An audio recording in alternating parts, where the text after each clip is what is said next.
I've mentioned many times that perhaps the best thing about having grown up in the Detroit area is the food. Metro Detroit is known for many cuisines like Italian and Polish and Middle Eastern and also Greek. If you go to a family restaurant, a diner, or of course a Coney Island restaurant, anywhere around Detroit, the odds are really good that that restaurant is owned by a Greek family, and the menu is certainly bound to feature some Greek fare. And today we're talking about one of the absolute staples of Greek food in the Detroit area, and that's chicken lemon rice soup, also known by its Greek name, a word that I have a very hard time pronouncing, Avgolemono soup.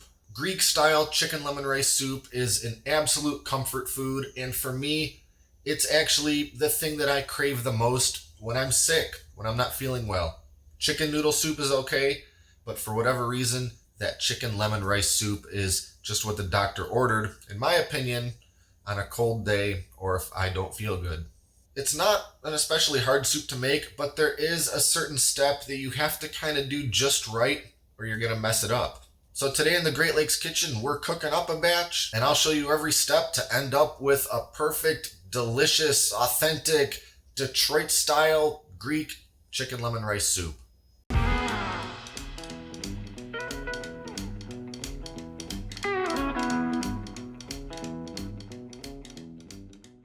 As always, let's start by taking a look at our ingredient lineup. First, we have a whole chicken, and this is a pretty small whole chicken. This one is about 3¼ pounds. Now, I'll mention that I can't always find a chicken this small at the store, and for this particular batch and this recipe, a pretty small chicken is what you want. So if you can't find a chicken that's, say, less than 3½ pounds, I've found that using a couple of those little Cornish hens actually works very nicely. Instead of this one whole chicken, you would just use 2 thawed Cornish hens. They're often on sale at the grocery store. I pick some up sometimes just because they're cheaper than the whole chicken. Then we've got a couple of celery ribs, a couple of carrots, an onion. You can use yellow, white, whatever you want. 1 lemon, some ordinary white rice, a couple of eggs, salt, pepper, and bay leaves. Now the first thing we have to do is actually make some chicken stock, and we will of course cook the chicken as well during that process. And everything seen here are actually the ingredients for both the stock and the soup. For instance, we're only going to use 1 carrot and 1 celery rib for the stock, and the others for the soup itself. So the stock is what we're going to start with, and we're going to move on over to the stove. And here I've got my medium-sized stock pot. Could have gone with a large stock pot, but again, small chicken, so we're going to use the medium size. And we're just going to set that whole chicken right into the pot. And don't forget to check your chicken to see if there's one of those giblet bags stuffed up inside of the cavity. You're going to want to get rid of that, or at least remove it before making the stock. And then after peeling that carrot and cutting the carrot and celery into just some big chunks, we're going to throw that into the pot, followed by the onion peeled and quartered, and then a couple of bay leaves. And now I'll just start pouring in water, just enough to completely cover that chicken. Now we've got the heat turned up to high, and we're going to let this water come up to a boil. And once our pot comes up to a boil, we're going to reduce it down to a low simmer. And we're going to let this simmer for 1.5 hours, at which time our stock is done and we can move on to the next step. Now a quick note, this recipe calls for both chicken stock and chicken meat. So making the stock from scratch out of a fresh chicken makes the most sense to me. Plus, this is what I would consider to be the most classic or authentic or old-fashioned way to do it. But if you're pressed for time or just simply don't feel like waiting all this time to simmer water and make chicken stock, you could definitely make this recipe with canned chicken stock or chicken broth and some chicken that you bought from the store already cut up, such as boneless, skinless chicken breast or even some chicken thighs. Just be sure to cook the chicken before adding it into the soup. Roast it in the oven or even boil it. The end result, in my opinion, won't be as delicious, but it'll be close enough. And for the soup, we're gonna chop up our carrot and celery. And I'm not just going to do slices. I want to cut the vegetables up into pretty small pieces. I think that works better in this particular soup than bigger chunks. All right, it's been an hour and a half, and that means our stock is done. And the next thing we have to do is remove everything from the stock. So using some tongs and this big slotted spoon thingy, I'm going to carefully remove this whole chicken and put it into a big bowl. Now, if you just use the tongs alone, the chicken's going to just start falling apart immediately. So we're going to really want to make sure that all of the bones are out of there. And that won't be a problem because we are going to strain all of this stock. And next, we're going to remove all these vegetables and bay leaves out of the stock. You can use this for something if you want, but for this particular recipe, I just end up discarding the vegetables that I used in the stock. For some of my soup recipes, I'll end up saving that and reincorporating it into the soup. But I'm a little more particular about this recipe. I want to make sure that it comes out just right and just the way that I expect a chicken lemon rice soup to taste. Now, once the stock has been strained and there's pretty much just liquid in there, the next thing that I like to do is actually let this completely cool. Once it's much closer to room temperature, I'll actually put this whole pot in the fridge for a while, maybe several hours, because I want all that excess fat to float to the top. For me, I like to skim most of that off. There's still going to be plenty of fat and flavor in this stock, but if there's one thing I can't stand, it's a greasy soup.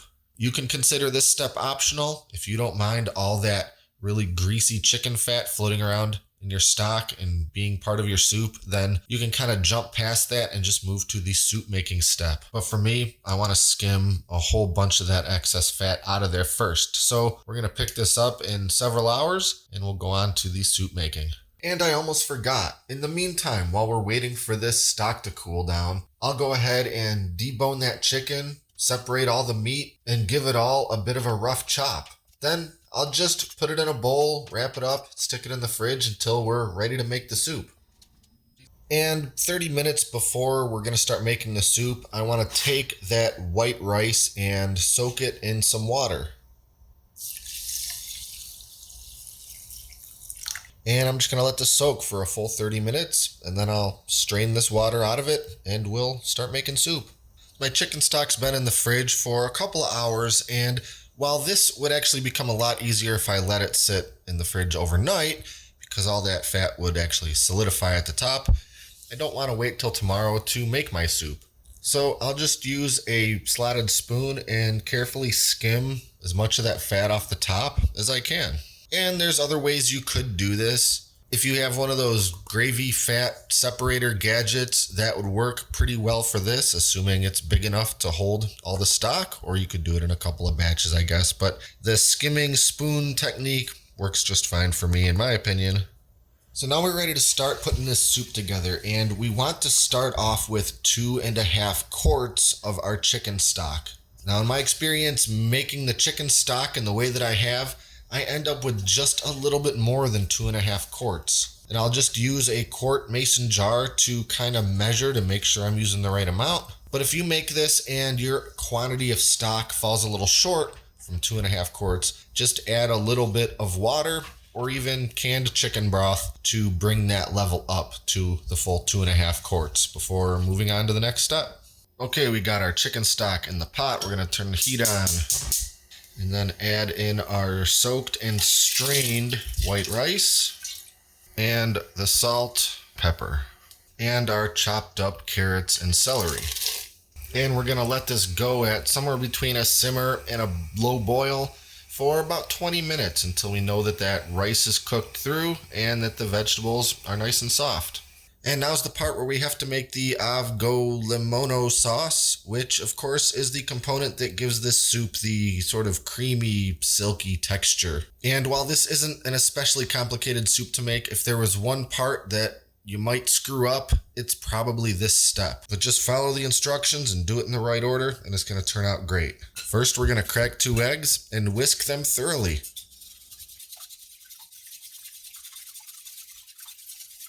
And to the beaten eggs, we're going to add the juice from 1 whole lemon.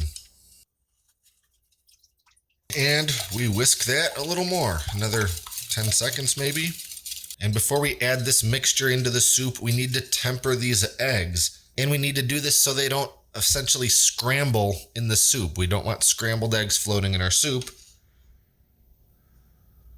So we're going to take a ladle full of that hot broth, doing our best to get mostly broth into that ladle, and add it to the egg mixture, whisking immediately, constantly, and quickly.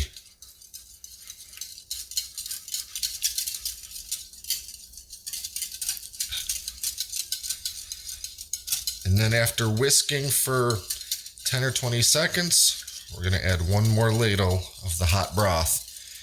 Also, while whisking, never stop whisking. Now the eggs are considered tempered and we can add them back into the pot, but we're going to do it very slowly. And as we do it, you guessed it, we're whisking.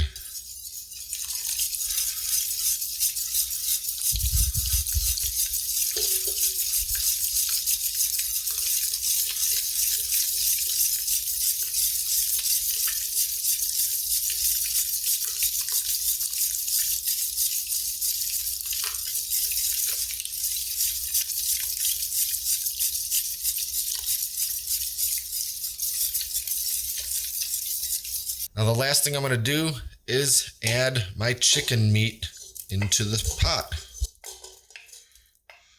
We're going to stir that in and put this back on the stove for just a few minutes, maybe 10 minutes on pretty low heat. At this point, we do not want to boil this mixture ever again because those eggs can break. We're going to heat this up just a little while to get that chicken good and heated through, and then it's ready to serve.